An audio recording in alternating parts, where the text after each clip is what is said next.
Okay. But then it moved from heroin to cocaine. Mm-hmm. And cocaine was more like, at the time, more like the fly drug, like the rich man's high, Right. right? Mm-hmm. And you guys started moving that in the West Side, which is the more, No, we started that on the east side. He started that oh, too on the east side. He okay. was doing both. And then what happened, how we got to the west side, I was telling him, I think we can make more money on the west side because in my head, I thought it was more people that were using the drugs and had more money. So if we took it over there, that we can make more money, you know. So that's how that happened. But it started on the east side. It started with just, a small quantity. It was like, okay, let's do this. And I'm like always so down.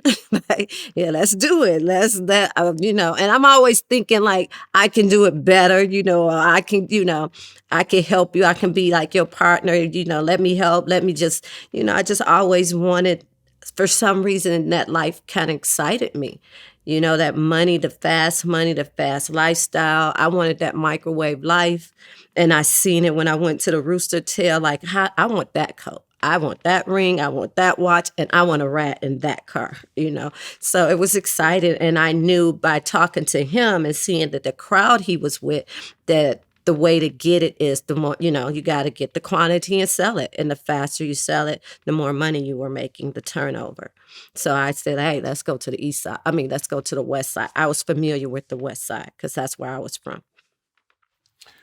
Okay. So you guys started making better money. I mean, you started out making about 1,000 a week, and then you guys got to about 15,000 a week. Yeah, it was Um, growing. so the money started coming, but with the success, the relationship at home started to go downhill, and Harold started to actually beat you a lot. Hmm.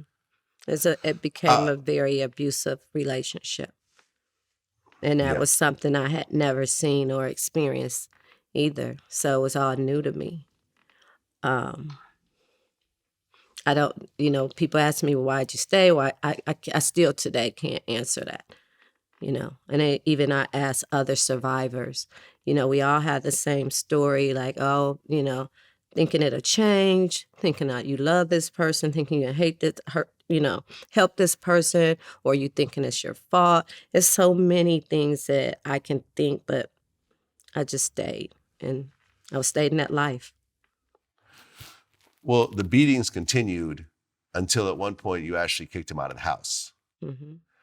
And you thought that was the end of it, but it wasn't. Yeah. So what happened next? Um, I guess you're talking about the time that I said, okay, this is going to be my last ass whooping. Yeah.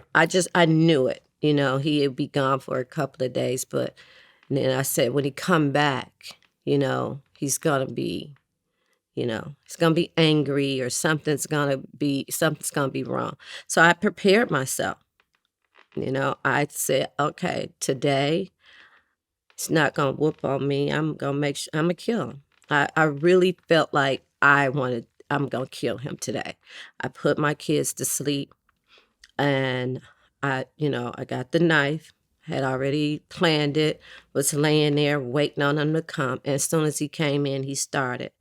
And that's when I just jumped up and stabbed him. Where exactly did you stab him? I tried to stab him in the chest. I knew where I was going to stab him.